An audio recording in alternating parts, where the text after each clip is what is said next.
বিজেপির উত্তর কলকাতা শহরতলি জেলার যুব মোর্চার উত্তর কলকাতা জেলা কমিটির পক্ষ থেকে নীলগঞ্জ রোডে টিচার্স কলোনি প্রেক্ষাগৃহে শ্যামাপ্রসাদ মুখার্জির স্মরণে তার ১২৫তম জন্মদিনের আগের দিন তাকে স্মরণ করে এই স্বেচ্ছায় রক্তদান শিবির বেসরকারি স্বাস্থ্য প্রতিষ্ঠানের ব্লাড ব্যাংকের কর্মীরা রক্ত সংগ্রহ করতে আসে। প্রায় ১০০ জন রক্তদাতা এই রক্তদান শিবিরে রক্তদান করে। এই রক্তদান শিবিরের আনুষ্ঠানিক উদ্বোধন করেন কেন্দ্রীয় শিক্ষা প্রতিমন্ত্রী ডক্টরেট সুকান্ত মজুমদার।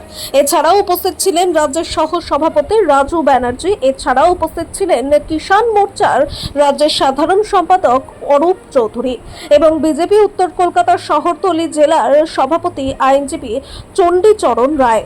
এছাড়া উপস্থিত ছিলেন বিজেপির পানিহাটের নেতা জয় দাস। এই রক্তদান শিবিরে কামারহাটি অঞ্চলের বিজেপির ছাত্র, যুব, মহিলা এবং বিজেপির নেতৃত্বরা আজকের রক্তদান শিবিরের অংশগ্রহণ করে।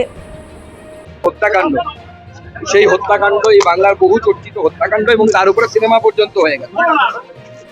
মাননীয় মুখ্যমন্ত্রী গতকালই বলেছেন যে এই হত্যাকাণ্ডের বিচারকে সেই সময় প্রভাবিত করা হয়েছে এবং তৃণমূল কংগ্রেসের এক মন্ত্রীর নাম, নেতার নাম জ্যোতিপ্রিয় মল্লিকের নাম, আমি নামই বলে দিচ্ছি, বারবার সে সময় পরিবারের তরফ থেকেও এসেছিল, বরুণ বিশ্বাসের দিদির তরফ থেকেও এবং অন্যান্য লোকেদের তরফ থেকেও এসেছিল, যতদূর আমি মনে করতে পারছি, যদি খুব ভুল না বলে থাকে। তো স্বাভাবিকভাবে এর নতুন করে তদন্ত প্রয়োজন। মাননীয় মুখ্যমন্ত্রী এই বিষয়ে অবশ্যই সিদ্ধান্ত নেবেন এবং আমাদের সরকার সেন্সিটিভ সরকার, আমরা সহমর্মী, আমরা চাইবো এর বিচার হোক, যারা অপরাধী সেই অপরাধীরা উপযুক্ত শাস্তি পান। জ্যোতিপ্রিয় মল্লিক কালীঘাট তৃণমূল ছেড়ে দিয়েছেন, বরুণ বিশ্বাসের পরিবার আশঙ্কা করছেন যে তিনি কি ছাড় পেয়ে যাবেন?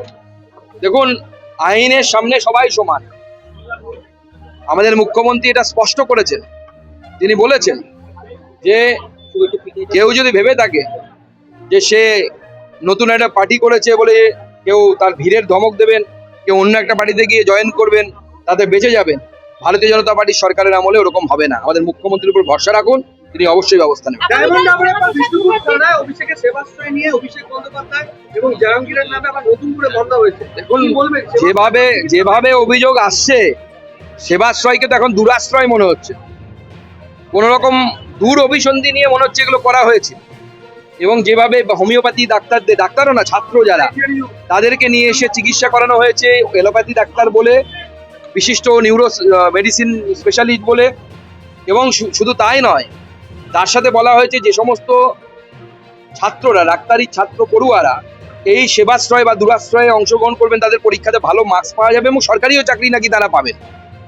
তাহলে তো আমি বলবো যে এর তদন্ত হওয়া উচিত। এই ধরনের একটা দুটো ঘটনাও যদি ঘটে থাকে তাহলে তো এটা হয়ে গেল সেই জব স্ক্যাম হয়ে গেল, অর্থাৎ চাকরি দুর্নীতি হয়ে গেল। এবং যেহেতু চাকরি দুর্নীতি আগে থেকে ইডি সিবিআই তদন্ত করছে, তাদের উচিত এটাকে নিজেদের তদন্তের আওতায় আনা, যদি এই ধরনের ঘটনা ঘটে থাকে যে সেবাশ্রয় বা দুরাশ্রয়ে যারা গেছিলেন তারা সরকারি চাকরি পেয়েছে। এই ধরনের ঘটনা ঘটলে এটাও জব স্ক্যাম, এটাও চাকরি দুর্নীতি। আসল চিকিৎসক নয়, ও নকল চিকিৎসক দিয়ে সেবাশ্রয় চালানো হতো না, সেটা তো আমি বললাম যে প্রায় 50-60 জন নাকি হোমিওপ্যাথি কলেজ থেকে পড়ুয়া নিয়ে গিয়ে তাদেরকে অ্যালোপ্যাথি চিকিৎসক বলে চালানো হয়েছে। যদি হোমিওপ্যাথি চিকিৎসকরা গিয়ে হোমিওপ্যাথি মেডিসিন দেন, কোনো অসুবিধা নেই, সেটা ঠিক আছে। কিন্তু তাদেরকে নিয়ে গিয়ে যদি কেউ নিউরো মেডিসিন, কেউ নিউরো সার্জন বা কেউ গ্যাস্ট্রোএন্টারোলজি বলে চালিয়ে দেয়, তাহলে তো সেটা অন্যায়। এবং সেটা আগে তো 420 ছিল, এখন কত হয়েছে আমার জানা নেই। সেই কেসে তো তার মামলা হওয়া উচিত। দেবরাজ চক্রবর্তী এবং তার বরিষ্ঠদের টানা জেরা করা হচ্ছে, একের পর এক সম্পত্তির অধিষ্ঠিত। কি বলবেন যে একজন তৃণমূল নেতা যার বয়স খুবই অল্প, তিনি এত টাকা সম্পত্তি করলেন? দেখুন, 1300 কোটি না 1500 কোটি শোনা যাচ্ছে, জানি না যে শেষ পর্যন্ত কোথায় গিয়ে দাঁড়াবে।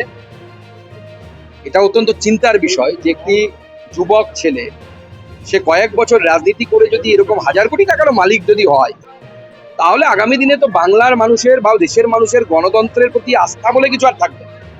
এদের বিরুদ্ধে কঠোর থেকে কঠোরতম সাজা হওয়া উচিত। এবং তার থেকেও বড় কথা, আমার যেটা সন্দেহ, যে এত অল্প সময়ে তো কেউ এত টাকা করতে পারে না। এই লেভেলের নেতা করতে পারার কথা না, তৃণমূল কংগ্রেস করলেও করতে পারার কথা না। এর মধ্যে অন্য কোনো বড় নেতার টাকা ঢুকিয়ে নেই তো, ধরুন আমার টাকা আমি আপনার নামে রেখে দিই, সেরকম কোনো ঘটনা ঘটেনি তো যে অভিষেক বন্দ্যোপাধ্যায় তার নিয়ারেস্ট যারা এইডস বা তার কাছের যারা লোকজন, তাদের কাছে তার বেনামি সম্পত্তি রাখেনি তো। এই সম্পত্তির মালিকটাকে সঠিকভাবে তার তদন্ত হওয়া উচিত।